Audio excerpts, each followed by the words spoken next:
We've got a special guest with us here in the studio now this morning, Nitin Nair, the managing partner at Filter Capital India Advisors, to really share with us what's happening with regards to the venture market, the tech space, and all the deal action that we have been seeing there of late. Quite contrary, Nitin, to what we've been seeing when it comes to the listed world at this point of time. What explains the dichotomy at the moment and the kind of excitement that seems to be never ending in the tech world? That's a very good question. I mean, I think what we've been seeing first is that there's just been a decade-long bull market in the US. Yields have been historically very low, and investors are just looking for returns. And the technology sector globally has been able to deliver those returns to investors. So if you look at China and the US, so much capital has been deployed, but so much returns have been generated over the last decade. And investors view technology as just one of those sectors where your downside is capped, but your upside is potentially unlimited. And investors are now looking at India as the next destination for technology investing, in part because the macro drivers of India over the next 10 or 20 years is actually quite compelling. They were compelling 20 years ago. When 20 years ago, the promise was that Indians don't consume too many products. We don't use gaming software. We don't use IT software. We don't use other business softwares. But we've not seen a great, forget a $10 billion company, even a $5 billion pure IT product company in India. I mean, there was one iFlex which got merged with Oracle. That's about it. Why is that? Well, actually, I think that you're beginning to see the next generation of interesting software companies, to your point about software products companies, coming out actually right now. So many investors point to businesses like Zoho, which generate revenues in the hundreds of millions of dollars. You have 3 co-founders in the Bay Area, but a massive technology backend team in Chennai. And that ecosystem has spawned new players like Freshworks, which is generating revenues, I think, of somewhere between $150, $200 million now, and has been talking about going public. So that ecosystem is actually building right now. And there was an event a few weeks ago where a number of software entrepreneurs got together and mentioned that there are probably half a dozen software companies that are probably generating maybe north of $25 million, maybe higher, maybe 20 or 30 software companies generating more than $25 million. You're beginning to see that story actually play out now. But that's on the software side. But think about what's happening on the consumer side. I mean, the acquisition of Flipkart by Walmart for almost $16 billion is a tremendous testament to the power of technology business models which can emerge in India and the strength of domestic demand that can underpin those types of valuations and those types of businesses. And much of the technology activity in India has been around the consumer space, whether it's ride-hailing or horizontal e-commerce or food delivery or online travel or mobile wallets. And you're seeing that theme play out over the last few years. And I think that there's enough interesting dynamics at play that you'll continue to see that for the next few years as well. And the reason why is... Yeah, sorry, go ahead. We all Make have your a point. question. Yeah, go for it. No, I'm just finish your thinking. point. Yes.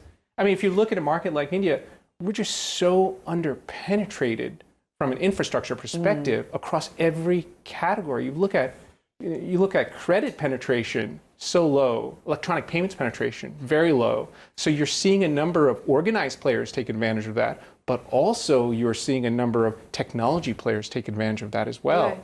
And so when I think about the build out of infrastructure, whether it's retail, education, logistics, financial services, all of this infrastructure needs to be built in this country over the next 20 years. You've got 400 million smartphone users, average age of 25. So much of that infrastructure will be digitally enabled or digital first, which creates opportunities for technology companies, technology entrepreneurs, and of course their investors. But how many of these are financially viable propositions? They may conceptually, on paper, valuation-wise, look more, really attractive. But everything from an Uber to a Paytm to your Swiggies and Zomatos of the world, they're all running into huge losses. $1 billion question. That is a question that is not specific to India. It's a global question. True. People are generally asking the question of Uber and Lyft. They're trading at below their IPO prices. There's general uncertainty around what's going to happen with WeWork. Will they IPO? What will it look like?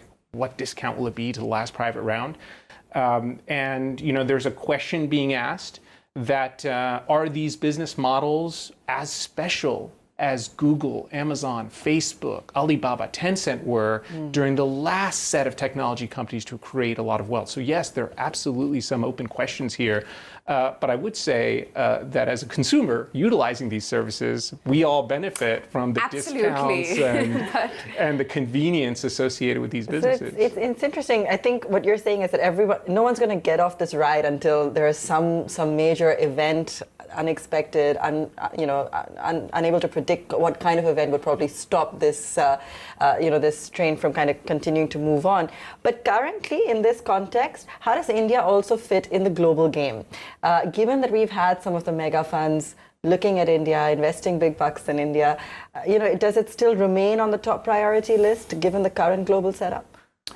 Actually, I think it does. The investors who view India as the last great untapped market, a population of over 1 billion, 500 million smartphone users, young country, they're basically saying that, look, if we take a 10, 20-year view, there's going to be growth potential here.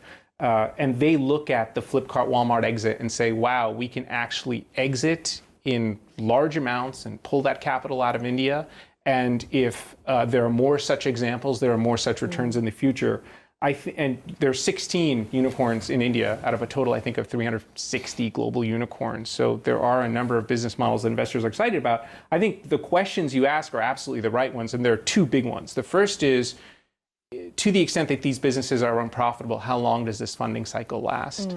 But the second is, people are asking the question, well, how big is India really, right? How many transacting users are there online?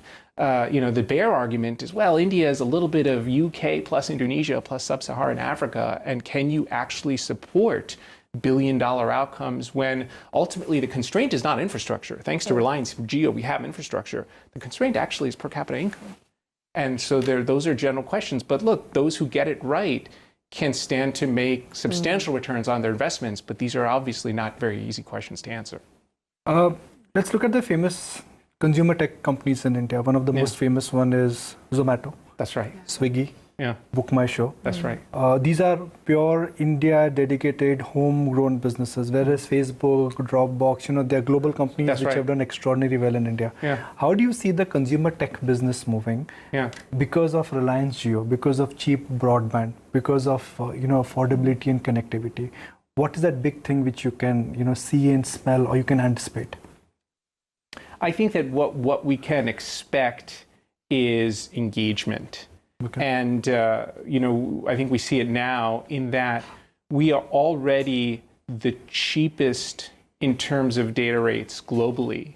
And I think we are also at the point that the per capita consumption of data in India is actually approaching or exceeding global levels and even approaching or exceeding China. So there's a tremendous amount of data consumption. So then the question is, okay, what kinds of business models you could see as a result of it? Well, certainly there are changes to how media and entertainment is being viewed. You see the emergence of players like Netflix and many others, and many Indian business media houses are creating their own platforms. So that I think is very interesting. When you look at commerce, I think you begin to see this story of this hybrid omni-channel online, offline commerce, which I think is very interesting. Because while consumers may need to be of a certain wealth profile to transact online, they can discover online and then walk into a store and buy offline. And that model of online, offline hybrid engagement, I think, is fascinating because it creates opportunities not just for digital companies, but for traditional Indian enterprises basically saying, okay, well, we have this offline footprint, whether it's a retail footprint or a footprint for insurance or consumer lending. Any of these traditional industries can say, okay, how do we leverage online and take advantage of all of this engagement that is happening online thanks to Jio? So let me give two examples. One is Zara. Again, Yes. I'm putting random examples here. Yeah, sure. Great offline, Yeah. now moving into online. That's right. Online model, great brand, millennial brand, now having offline presence. Yeah. Nykaa Yeah. started online, Tremendous. now moving offline. Yeah, tremendous. Which is a better one? Which is a better model? Where do you think the more changes are going to happen? Because Nykaa started online, it has moved offline. I saw Nykaa stores at the airport, I've seen Nykaa stores at the malls. T-Box, another company, completely online, has moved offline. Zara, Amazon was always online. They don't have an offline model. They do in the US Let me now, frame the but question anyway. slightly differently. Sure. You can think about it from the perspective of, you can say, well, organized retail penetration in India, 7%, less than 10%. But that's because internet came through. Right? but we are a historically under-branded and under-retailed country. So whether it is an online brand then pushing offline or an offline brand then pushing online, to me, I'm an investor. Both of those ideas sound very interesting to me. It's really just a question of the capabilities of the entrepreneurs and the management teams who are evaluating these strategies. And I think there's a risk sometimes where the offline teams perhaps don't give enough credence or respect to the online strategy, or maybe even the online teams not realizing that an offline business model still involves, real estate, inventory selection, understanding customers in various micro markets, which means if, neither side sort of respects what the other, the strengths or the requirements of the other aspect of the business, then of course you kind of have to then think twice about those types of models. Okay. Nitin, Very I wanted quickly, to just ask from about sorry. the Flipkart Walmart deal. Yeah. That one phase of the exit. The Right. next step, obviously, is to take it to the capital markets, and everyone's watching out for this because that was the sort of target that they had set for themselves. I think they're still sticking to it. They're still ambitious. They still want to go public.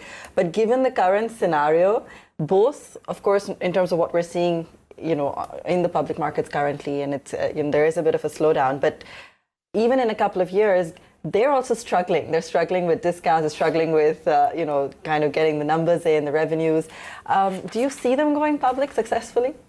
It's hard for me to comment on Walmart, Flipkart, because I don't know what Walmart's strategic priorities are. But let me put it this way: the public markets today, and if you take a global view, are more skeptical about these models. It is true than they were 20 years ago during the first sort of internet bubble. I mean, so many of these companies went public, Webvan, Pets.com, all these companies went public. But this time around, the public markets are saying, wait a second, if these models don't make sense, then we're not going to be receptive to them. So I think the pressure is going to be for many of these private companies. And when you have a backlog of 350 unicorns, they all have to go public sometime because those venture investors need exits. There's going to be pressure on their end to deliver profitability. You might see consolidation. You might see a focus on just reaching break even at the expense of growth. Otherwise, I think the public markets are going to find it tough to digest some of this stuff. Paytm had a loss. I was reading it on the Monday or Tuesday. Yeah. 4,000 crore plus. I don't even want to get how much Ola is actually, losing. And by the way, the Flipkart Walmart deal, well, Walmart was booed a lot in the shareholder meeting. Yes. So why did they buy Flipkart? Yes. That's a separate They debate. overpaid by a few And we all billion. know about Just the a few. Flipkart mega sales. Though apparently PhonePe, which is the Flipkart UPI platform, is actually seeing a lot of traction now, and it They're bigger might than be, Paytm. That's what it they're might be claiming. one of the saviors of that deal. So it's very interesting. Let's see how all that. They're claiming plays they're itself out. more bigger than Paytm in terms of number of transactions right now. But Are they again, profitable? Uber prospectus says that we will never be profitable. Yeah. So either something I don't know. And Uber Uber, CEO said that in his and Uber trades at below its IPO presentation. price. Yeah. So I think the Exactly. public markets are saying, wait a second, that's, we're not sure. We're big fans of this. Nitin, thank you so much Sure. for coming in and Pleasure. joining us today. Thank you Great very much. chatting with you. Cheers.